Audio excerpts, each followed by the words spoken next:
Hi everyone, good evening. Welcome to Amrita JE Crash Course. And this is chemistry class, and we will be discussing very few interesting topics in chemistry. I hope everyone is excited. Those who all attended the previous class must be knowing what is going on in this crash course. Correct? Those who are joining today's class, so please focus. These are completely new concepts for this crash course. Okay. Shall we start? I hope all of you are ready to learn new concepts in chemistry. Correct?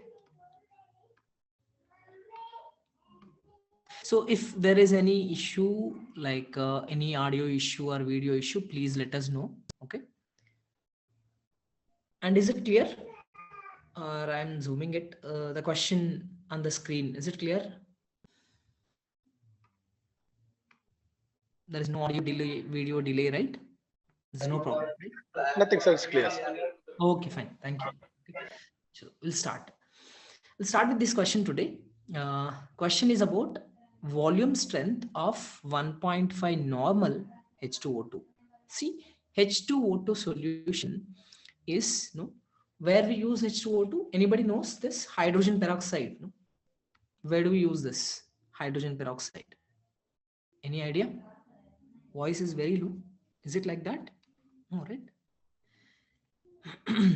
Yes. H2O2. This chemical, no, in daily life, do we use this? Yes, no, it is used in hair bleach. Okay, very important chemical in hair bleach is hydrogen peroxide, and ear cleaner also. Okay, hydrogen peroxide bottles, no, it is stored in plastic bottles instead of glass ones, because what happens with hydrogen peroxide is it is very unstable liquid. Okay, so with this you will be learning hydrogen peroxide separate concentration term, because molarity, normality, these are normal ones, right? But hydrogen peroxide is unstable liquid. So look at this will dissociate into water and oxygen easily, very easily. Even glass surface can catalyze this reaction, even the dust can catalyze this reaction. So that much sensitive it is. It easily undergoes decomposition. Okay, so for that reason, what we define is a new concentration term, that is volume strength. Okay, volume strength basically will define it. No, what is volume strength? Because molarity we know, normality we know, but what is volume strength? Volume strength is simple. Okay, H2O2 is giving oxygen. Okay, now volume strength is defined with respect to this oxygen volume. What we can simply say is number of volumes of oxygen. Volumes of oxygen. It may be weird, no, to use volumes. You can use milliliters because volume units. You can use meter cube, you can use centimeter cube or ml, or you can even use liters. Okay, how many liters of oxygen, how many volumes of oxygen liberated per one volume of H2O2.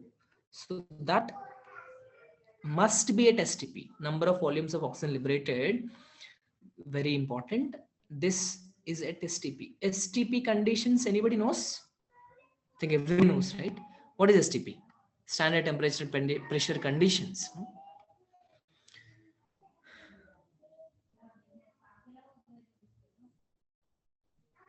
STP. Sure. I hope now it is getting adjusted. No, voice is clear, I think. STP conditions, no, temperature, standard temperature and pressure. Temperature is what? See, 273 Kelvin. Pressure is how much? 180.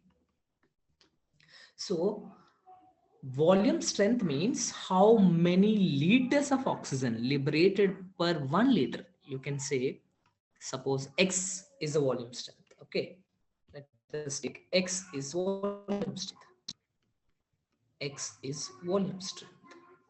Okay. So what is the meaning of this?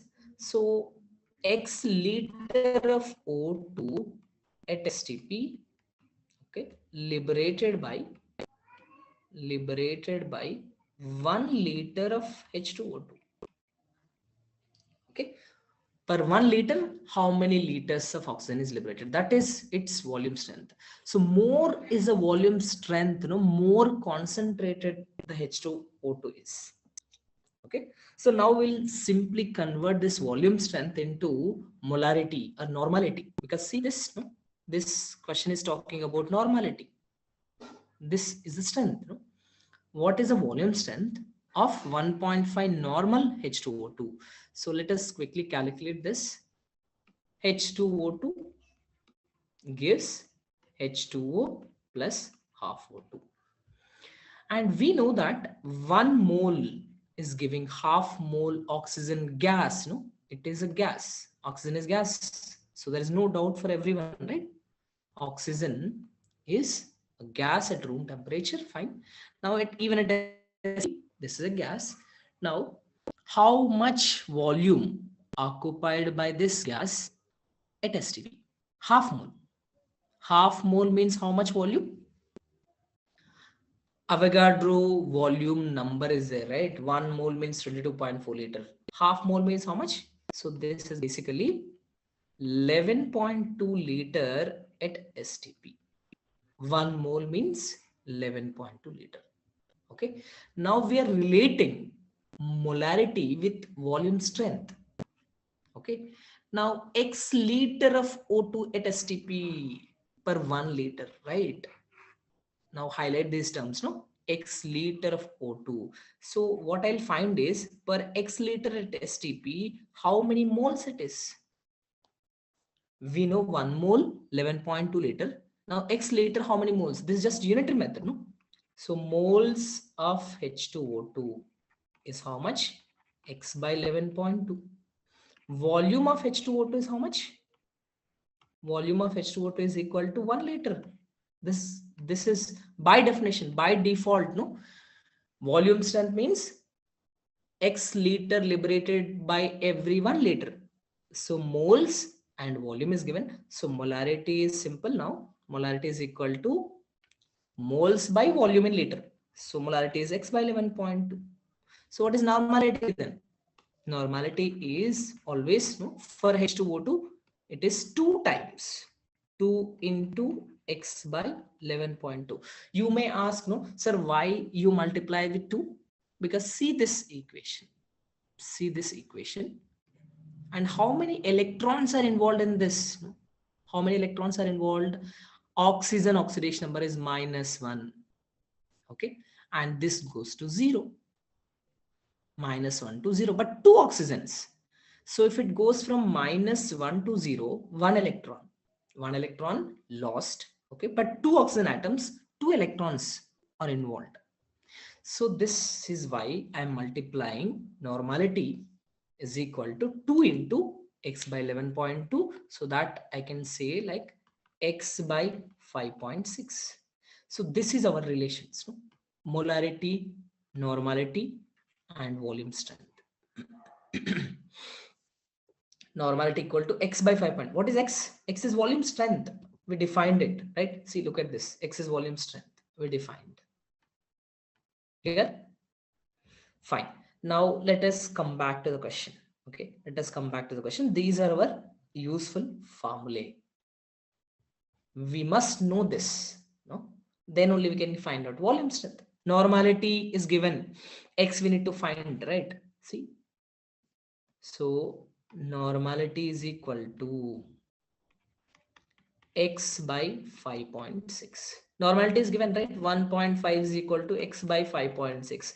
So X is equal to 1.5 into 5.6. How much it is? What is the correct option now? Tell me what is the correct option?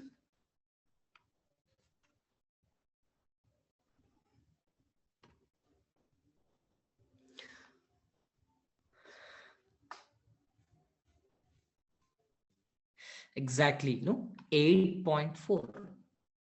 So these are the relations. If you know the relation, you can just do in within 30 seconds you can solve. But if you have to know the relation, what is hydrogen peroxide volume strength? Okay, we discussed here. Okay, and what is molarity normality relation? This one's, we must know this. Molarity is equal to x by 11.2, normality equal to x by 5.6. X is a volume strength here. Okay, fine. Okay, let us move on to the next question now. See, look at a very simple question here. Very simple question in organic chemistry. Okay, number of sigma and pi bonds in pent 2-ene 4-ine. I hope everybody is able to draw the structure of this and tell me for the means. Don't take the choices. No, first time only you should give correct answer. Pent 2-ene 4-ine. All of you please try and give correct answer in the first attempt. Don't take more than one attempt. Okay, easy question, but most of the students know what they'll do. They ignore some bonds. I'll tell you, just try this.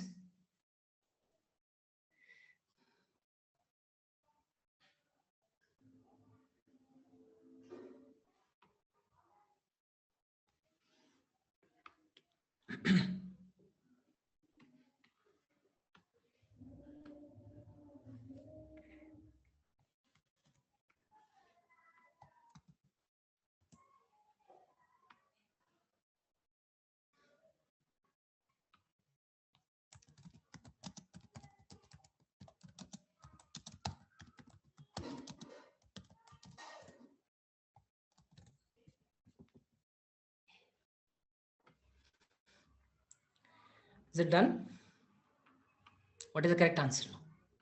Everybody should get the answer. No, pent 2-ene. In the first attempt you should give the right answer. Pent 2-ene 4-ine. So pent means 5 carbons. Let us write 5 carbons. 1, 2, 3, 4, 5. 2-ene. Second position, there's double bond. Okay, fine. 2-ene 4-ine. 1, 2, 3, 4. No, 4-ine. So how many hydrogens here? One hydrogen. Carbon must complete 4 bonds. Okay. Here all carbon bonds are filled. No, full. Next, but here 3 bonds only. Put 1 hydrogen. 3 bonds, 1 hydrogen. 1 bond, 3 hydrogens. So this is basically our compound, right? Pent 1, 2, 3, 4. 2-ene 4-ine. Now how many sigma bonds? Okay, first bond is sigma, right?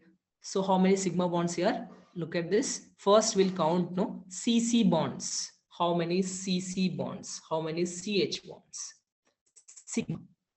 Because pi bond is not possible with hydrogen, no? Only sigma bond is possible. So first let us count CC. How many carbon bonds are there? 1, 2, 3, 4. 4 bonds. CC. How many CH bonds are there? 3, 4, 5, 6. Anything extra here? Just check. Are we missing anything? No, right? 10 sigma exactly. Okay. Now more than one bond is present, then they must be pi. They must be pi. No? Here 2 pi. Here these bonds, no, pi bonds and this bond. So 10 pi bonds. Sorry, 10 sigma bonds. Okay. 3 pi bonds. Okay, so 10 sigma 3 pi means we must know structure, then we can easily do it. Done? Okay, so very simple question. How are we doing this? By just knowing carbon valency. Only by knowing carbon valency we can quickly distribute the bonds, but hydrogen can never form pi bond. Make sure, no, you don't form hydrogen pi bond.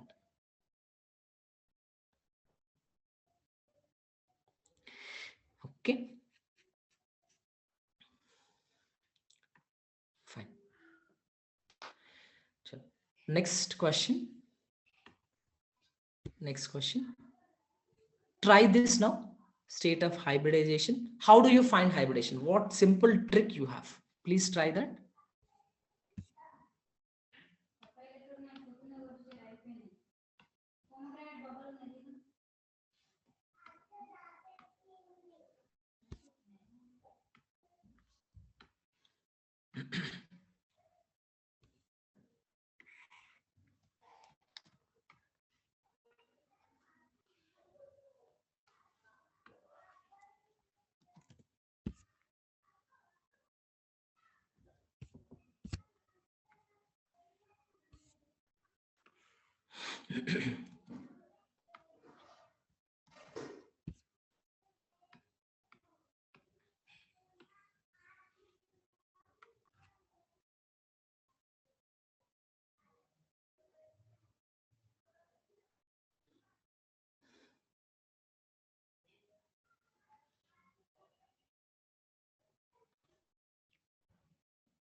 Okay, are you done?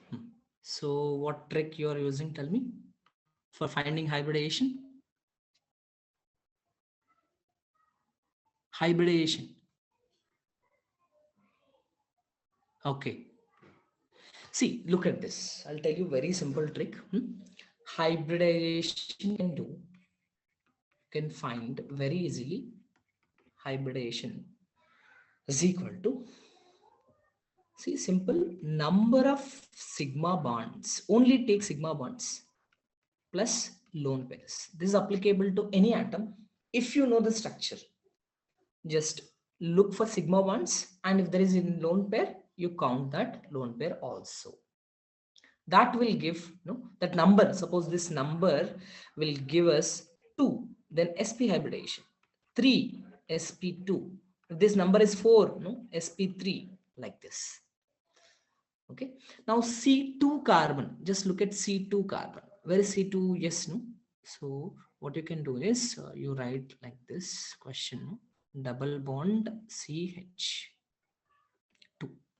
Okay, so like this, 1 second. CH, okay, and H. Is there a triple bond like that? Double bond only, right?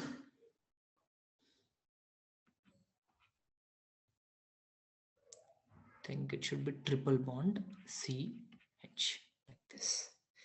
Okay, so now 2, second position. How many sigma bonds are there for second carbon? How many? Yes, that should be triple bond. Okay, fine. So look at this. How many sigma bonds are there for second carbon? 2, right? Right side and left side 2. So number of sigma bonds are 2. And there is no lone pair, no? All 4 bonds are used. All 4 valences are completed. So 2 must be sp. C2, it is sp. Now look at C3. How many sigma bonds? For C3, how many sigma bonds? Check the structure. Check the structure. How many sigma bonds for C3?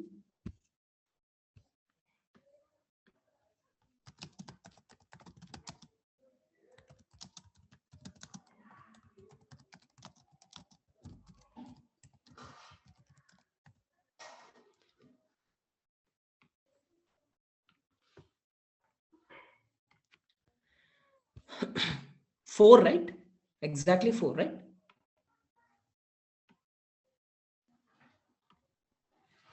Okay, so 4 means sp3. There is no pi bond, no, for C3. So C5, look at C5. C5, 1, 2, 3. So only 3, because there is double bond, means only one sigma, and other one is pi. Other one is pi. So C5, there are only 3 bonds. One is CH, other 2 are CC bonds. So sp C6, C6, all four bonds, no, sigma bonds. So sp3. So sp3, sp2, sp3. Option D. Option D. So always use this. It is very simple. If you know the structure, hybridization you can find by using this. If structure is given, number of sigma bonds plus lone pairs. If structure is not given, we already discussed in the first class itself. Chemical bonding chapter, while discussing that, we discussed, no?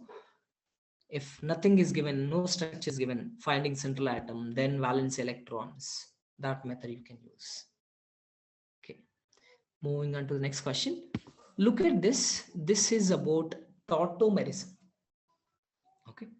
What exactly a tautomerism is? Okay. Tautomerism is special type of structural isomerism. Here, structural isomerism basically means bond breaking and making takes place in structural isomerism. Connectivity is different in structural isomerism. So one of the types of structural isomerism is tautomerism. So this is basically, hydrogen transfer between hydrogen transfer between carbon and other electronegative atom.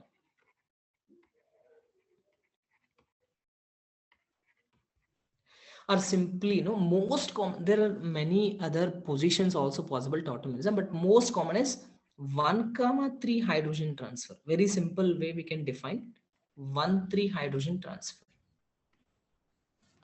Okay, 1,3 hydrogen transfer is one of the most common types of tautomerism. That is what we all search. But sir, do we have only 1,3 hydrogen transfer? No, there are other types also, but 99% cases, no, tautomerism is very common. 1,3. What is 1,3? Just count from oxygen position. See, there is a ketone. Okay, ketone. And what you have to check is CO group must be present here. Okay, and there is hydrogens. Hydrogens. So these red color ones are called alpha hydrogens. Okay, because CO group is our functional group here. This is keto group. Okay, and this is also called, in tautomerism there are different names are given. This is called keto form. So two forms are always in equilibrium. Okay, two forms always in equilibrium. Equilibrium means both the isomers are existing. Both isomers are existing and they are in equilibrium. One form is converting into other form. So keto form will convert into enol form. Enol form. See, en plus ol. Double bond means en. Ol means OH group. Okay. Double bond means en. Ol means OH. Okay. Now we can transfer like this. No? H can be transferred here and double bond can be shifted here. So what will happen here? See, I'll show you with those colors only. Double bond and hydrogen simultaneously they get transferred. O, and there is H. Okay, H here, H here, H, H, H. And keto form and enol form both are in equilibrium. So what is the condition for this tautomerism? There must be alpha hydrogens. Without that, no, tautomerism is not possible, right? So what you have to see is you check for alpha hydrogens. What is alpha position? It is next to CO group. This is alpha position. No? This is alpha position. So alpha hydrogens you are shifting in keto form. Enol form, what you are doing? You are shifting hydrogen from oxygen to carbon. Both are in equilibrium. So reverse also you can do. You can do the reverse way also. Hydrogen to carbon, double bond to oxygen. But here double bond to carbon, hydrogen to oxygen. So these are in equilibrium. Now look at the question again. Which of the following molecule where alpha hydrogens are present? Just check.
Is it done?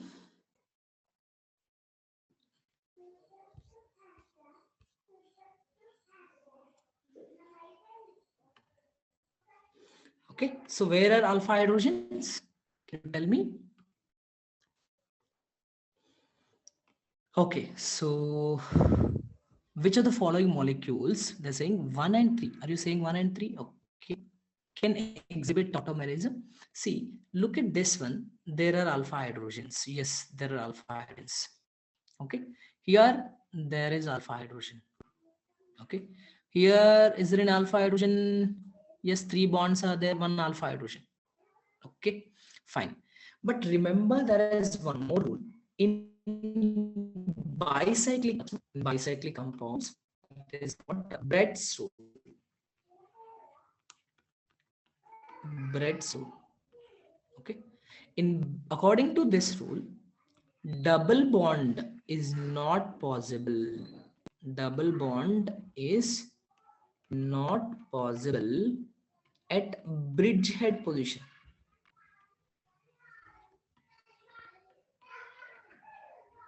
So what is the meaning of bridgehead position in bicyclic compounds? In bicyclic compounds.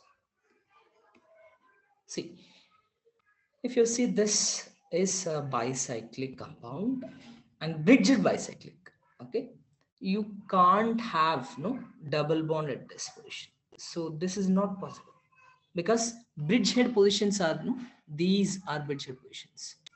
So the actual meaning is you can't bring these two atoms in the same plane because bridged ones are very rigid system. Bridge system is very rigid, so you can't have no all the carbon atoms in the same plane. So that is why, so that says, the principle says no, bridge rule says you can't bring two bridge head atoms into the same plane. Okay, so that means very simple. Now you can see the options again. Double bond should not be possible. Okay, at bridgehead positions. But look at the three compounds, three bridged bicyclic compounds, no, where you get double bond at bridgehead position. If you are getting double bond at bridgehead position, so it is not possible. Tautomerism is not possible. You can't write double bond, right, at bridgehead position. So check that.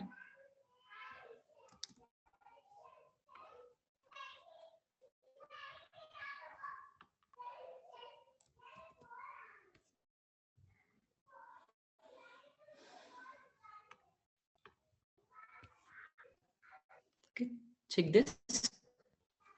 So here double is possible, but where? Only at bridgehead position, no?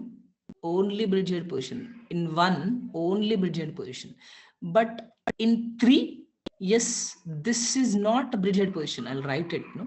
This is not bridgehead position. This is possible, but this is not bridgehead.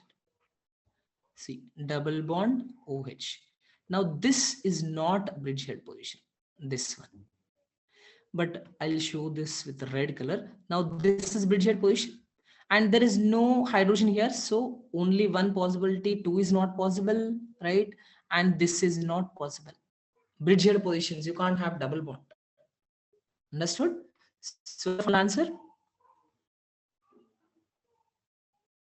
So I'm marking all the places. Siddharthan. Okay. So just check this. No, you can't have this. If you write, no. So one of the position I'm writing. See, look at this. You can't have molecule like this.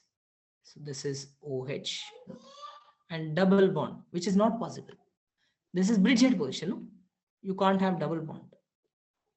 So same way, 1 and 2 are not possible. But yes, 3, can you can shift this hydrogen because this is not bridgehead. No?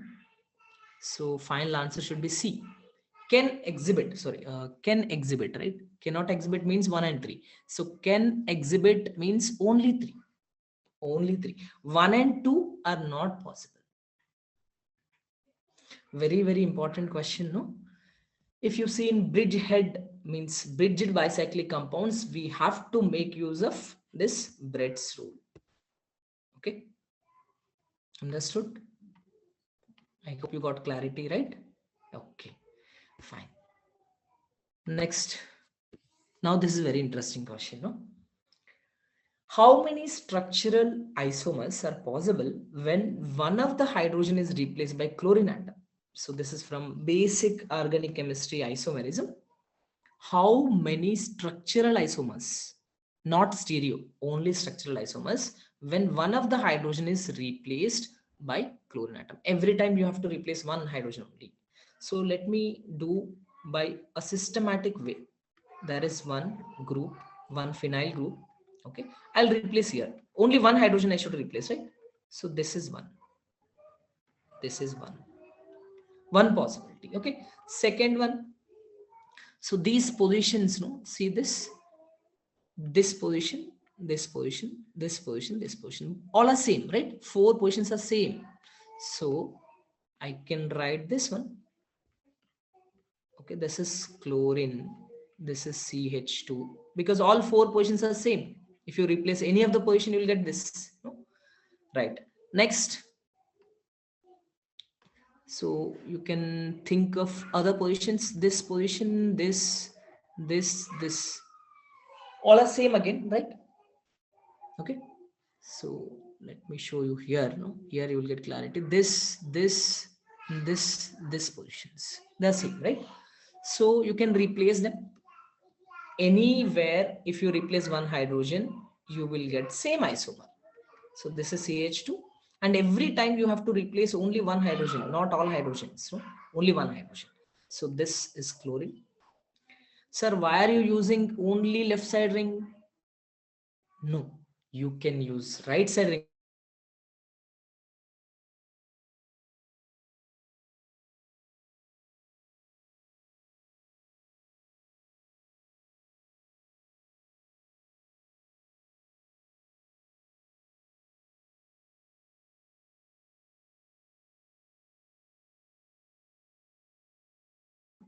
Because this let's bring this with this color. Same color means same position. Okay. Okay. Now, what is another isomer? This one. Chlorine, CH2. This. So how many maximum structural isomers by replacing hydrogen here? B. 4. Just look at this. If any doubts, please let me know.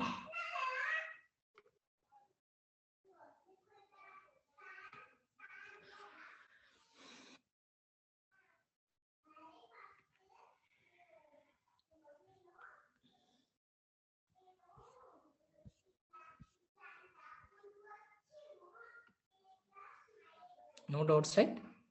Shall we proceed?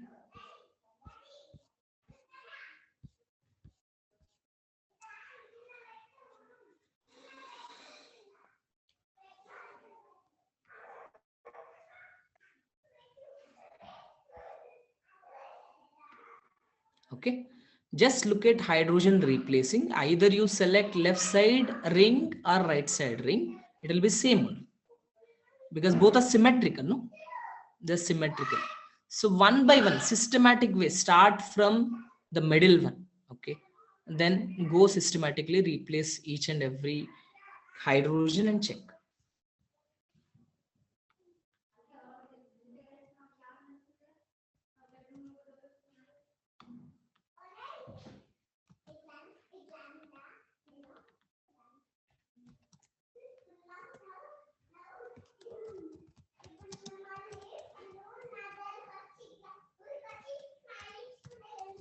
Okay, done.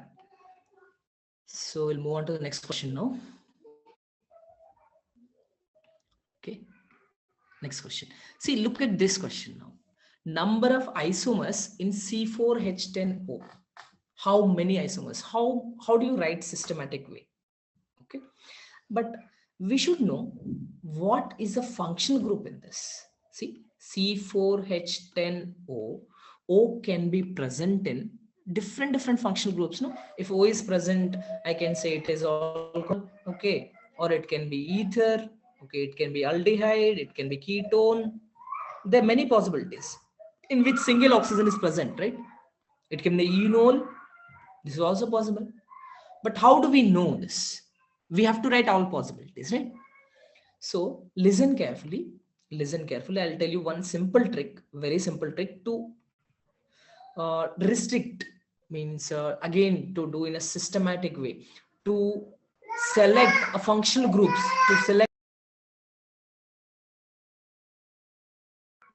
to select proper functional groups. What we can do is you find number of hydrogens. Okay, see, this is what, no, degree of unsaturation. Degree of unsaturation, you can say, means to know whether this contains double bonds or single bonds. If it is no double bond, no, if it is no double bond, we can eliminate these options, right? These options contains double bond, but these options contains only single bond. You can eliminate the options, right? Very easily. So that is what we should find, degree of unsaturation. What exactly is it? How many hydrogens in saturated compound? Let me write here, degree of unsaturation, or this is called hydrogen index. Okay, sometimes it is called as, no, hydrogen index. So based on number of hydrogens, we can find this compound is saturated or unsaturated. Okay, degree of unsaturation, or also it can be called as double bond equivalence. Okay, so there are many names for this: double bond equivalence, DBE, DU, degree of unsaturation, hydrogen index. So this is basically number of hydrogens in saturated compound, okay, minus number of hydrogens given.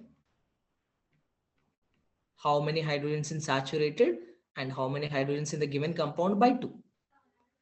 But first one, how to do this? Number of hydrogens in saturated. We know this formula, no? Saturated means n carbons can accommodate maximum 2n plus 2 hydrogens.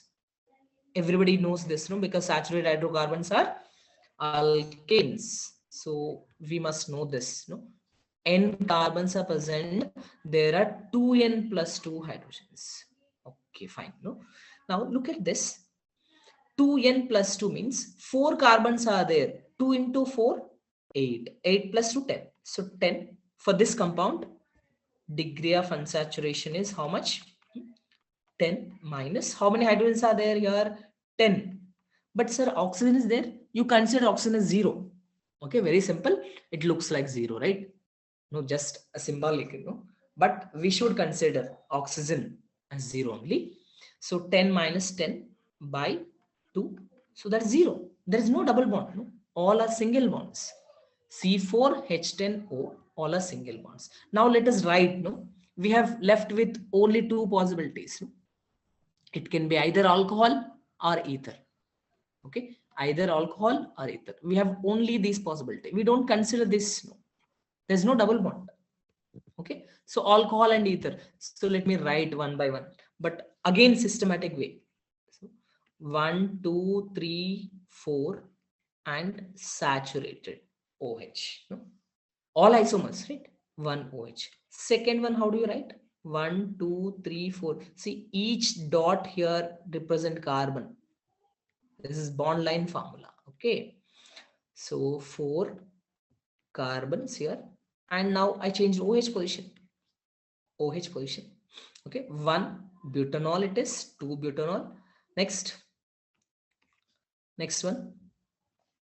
Now what I'll do, 4 carbons chain is over. There's no other possibility, right? So 3 carbon chain. I'll write 1 methyl here, 1 OH. This also gives same formula, no? Next, this one, CH3OH. Systematic way, see, 3 carbons in the main chain, 1 in the branch, like this. Next, how many we get? Count. 3 carbon once is over. Okay. Is there any other possibility? 3 carbons. If you write OH here also, you will get same, no? OH3 methyl group. Done. Now 4 carbons, 3 carbons. With 2 carbons, can we write 2 carbons? Try writing this, no? 1, 2, 3. Again, it is same OH. 2 carbons, no? Not possible. Write ethers, no? Write ethers. 1, 2, 3. 1, 2, 3. O. This is ether. Okay. And now next. 1, 2. 3 carbons one side, 1 carbon other side. Okay. This is one ether. But now you can write other ways also, like this also you can write, no doubt. 2 carbons, 2 carbons. Okay. And when you write 1 carbon, there is one more ether you can write, this one. This is also different one, right? So this is how you should write systematic way, no? Number of carbons, how many carbons, left side, right side to this oxygen. So maximum how many? So there are 4 alcohols, 3 ethers. So we should get 7, right? Is there any 8 possibility? Do we have no any other possibility? Just check, no? Please check. Do we get? Because 8 is also one of the option, no? Do we get such possibility? No, right? Check carefully.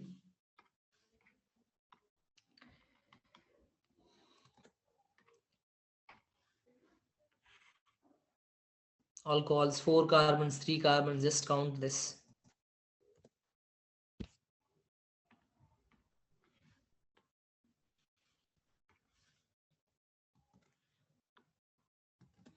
No other possibility, correct?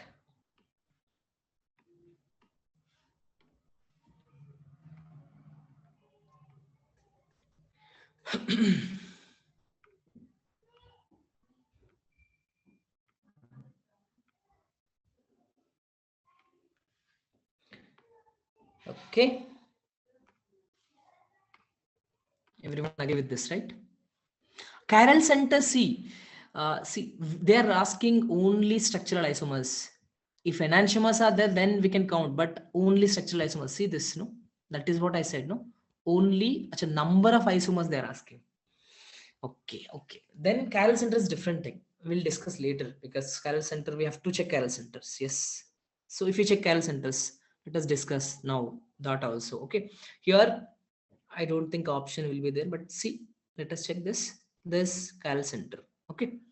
This chiral center means 2 possibilities here. Okay. Here there is no chiral center because methyl groups are same, but here this is not chiral center. Okay, fine. Next, any other possibility? No, right? One, two, three methyl groups, no chiral center, four different groups. So one pair of isomers. So it must be mentioned actually, structural or total isomers. So it should be 8, no?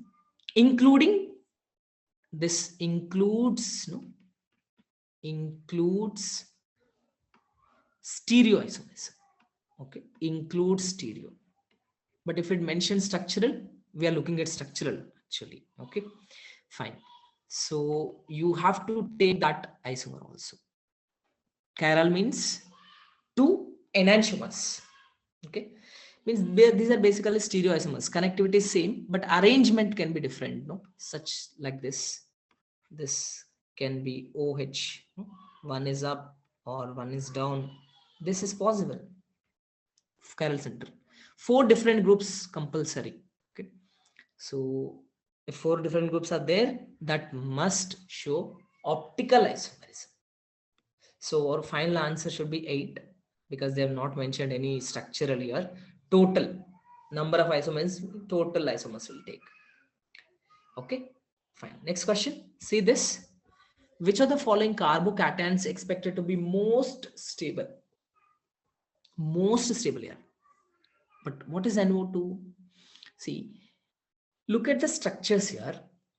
If NO2 group is there, remember this, or NO2 or any resonance group, ortho and para positions are most important. Okay, ortho and para. Now, if you have minus M group, or this is also called as minus R group, so that will destabilize carbocation. Destabilize carbocation. Or I'll write it. Very, very important point it is. Very simple way we can eliminate options. Ortho para positions are very important with respect to the group. Okay. If in ortho para positions, minus M or minus R group, okay, carbocation stability will decrease.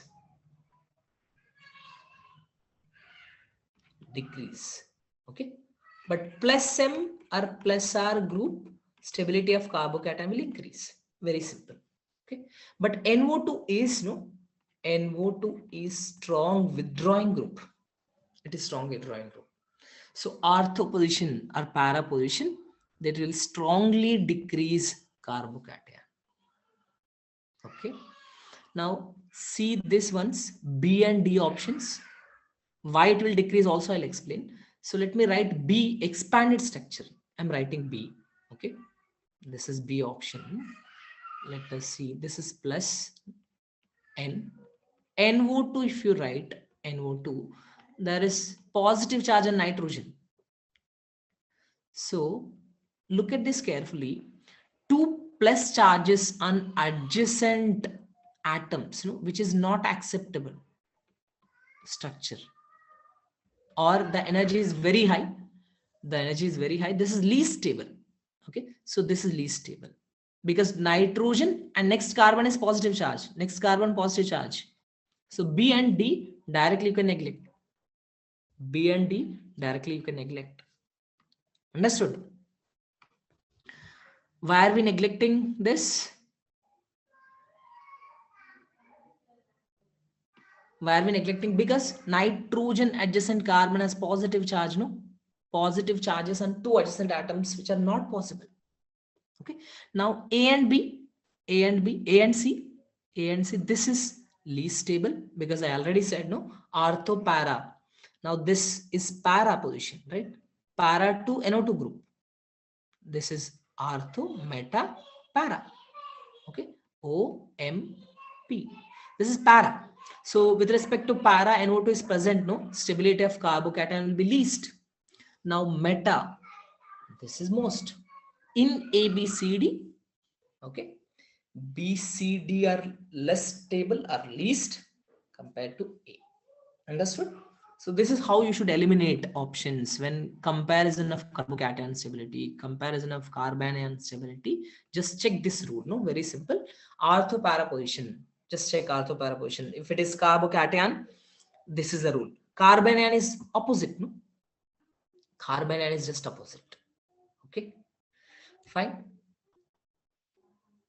So next question, which one of the following is most reactive towards electrophilic reagent? So what does that mean? So you have to choose option which is more nucleophilic. So if electron density is more, electron density on the ring is more, so that is more reactive, because if it has more electrons, then only it will easily give electrons to electrophile, no? If electron density on the ring is more, that is more reactive towards electrophile,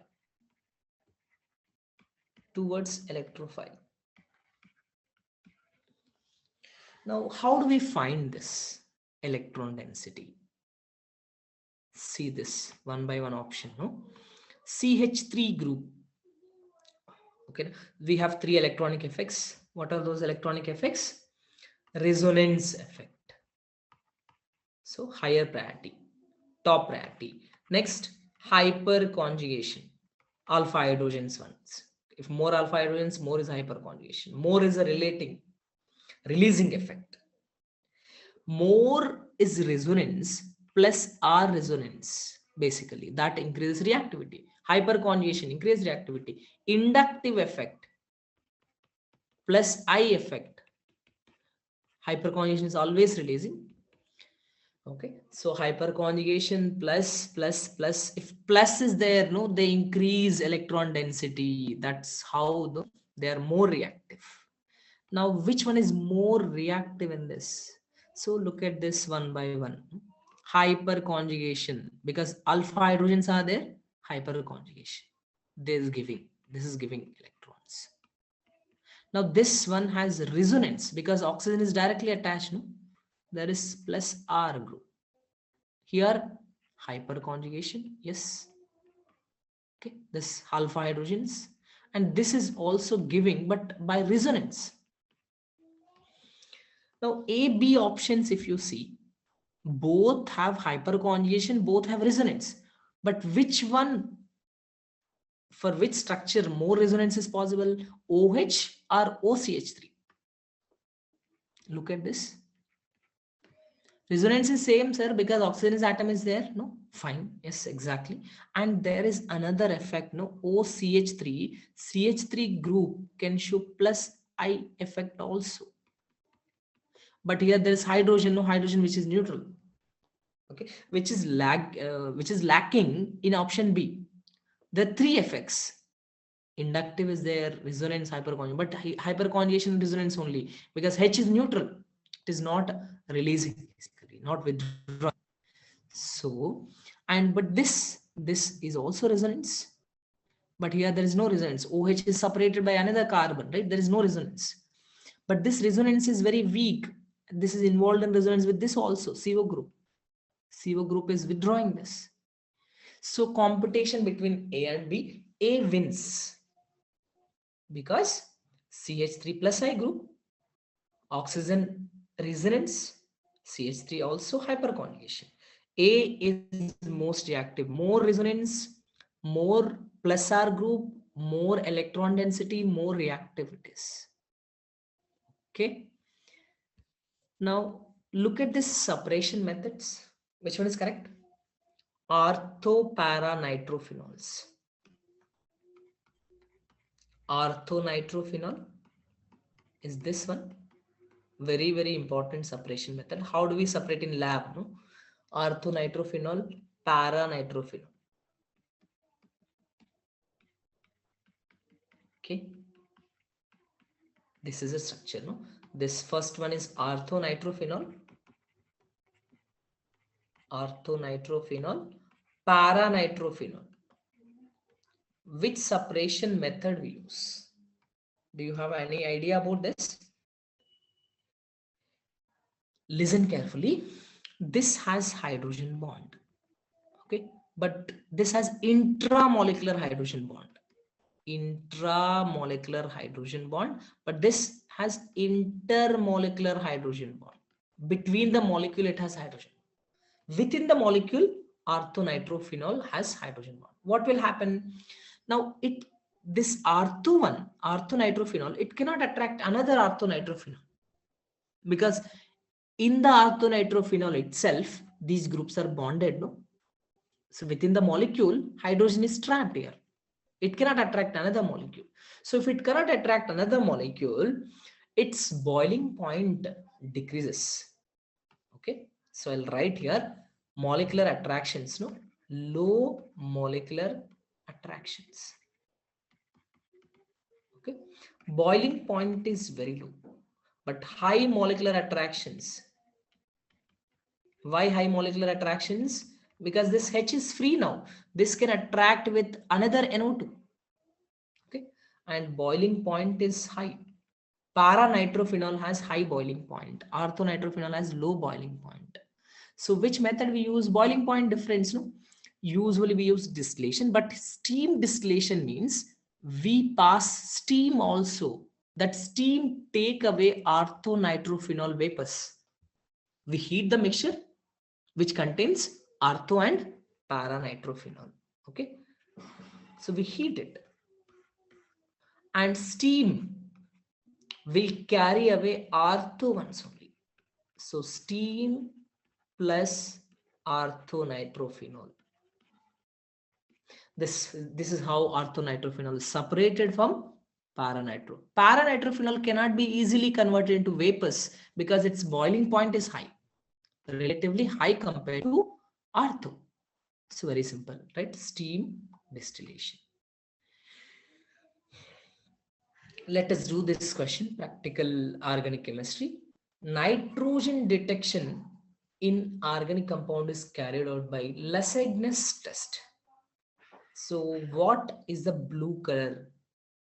Means what happens is in organic compound, okay, if it is giving blue color in Lessigne's test, this is called Lessigne's test. So that confirms, if any organic compound it is giving blue color, so that must contain nitrogen. So this is laboratory test to detect nitrogen. Okay. So what basically we do, what reactions are involved here? Organic compound contains carbon, nitrogen. We heat with sodium basically in Lessigne's test. Okay. Lessigne's test, what we do is we heat with sodium. So what will happen? This will form NaCl. So cyanide ion will be formed because organic compounds are covalent, right? It will not give test easily. So we are converting into ionic compound in Lessigne's test. Now this Cn minus, okay, this Cn minus plus, we add iron sulfate. Okay, so this iron sulfate and some of the iron plus 3, iron sulfate actually, before this what will happen is iron sulfate, some of the iron sulfate react with H2SO4. We also add acid, concentrated acid. So that will give Fe2SO4 3. Okay. So that is basically giving, you can write like this, very simple way. Concentrated H2SO4. So what is happening here? Iron plus 2 is converted into iron plus 3. Okay. Some of the iron plus 2, not the all. We add very less, 1 or 2 drops of iron concentrated H2SO4. Just 1 or 2 drops. Some of the iron plus 2 converted into iron plus 3, not all. So now what will happen? We have iron plus 2, Cn minus plus iron plus 3. So this will form a mixture, Fe Cn 4 minus plus iron plus 3. The iron plus 2 actually forms a complex, coordination complex with this. Now these two will combine and gives a beautiful blue color, intense blue color. So Fe3 and Fe4, FeCN6. So this is how we should write, Fe plus 3 and FeCN6 4 minus. Okay. So when they combine, 4 comes here, 3 comes here, Fe4, FeCN63, that is called Prussian blue, intense blue color. So this confirms nitrogen. This is the test to detect nitrogen in organic compound. Okay, very, very important. Fe4, FeCN63. So what is happening here? So we again discuss this. No, look at this point. Whatever nitrogen present in the organic compound is converted into Cn, NaCN, and we add very small amount, 1 or 2 drops of concentrated H2SO4 to iron sulfate, and we mix this solution. Okay, so iron plus 2 is present with Cn minus, it will form FeCN64 minus. It forms a complex with iron plus 2 oxidation number, and this combines with iron plus 3, which was formed with concentrated H2SO4. Okay, so this will give intense blue color solution that confirms nitrogen. Okay, so with this we are ending the session today. I hope everybody liked the session and learned new concepts today. Yes or no? I hope yes, right? Okay, thank you. You can see, you can join that WhatsApp group. Okay, if you want to contact me, okay, join the WhatsApp group. Schedule will be given, daily schedule. And please don't forget to share your feedback.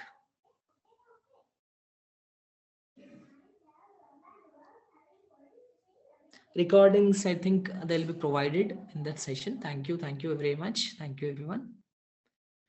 WhatsApp group link also will be given to you. Okay,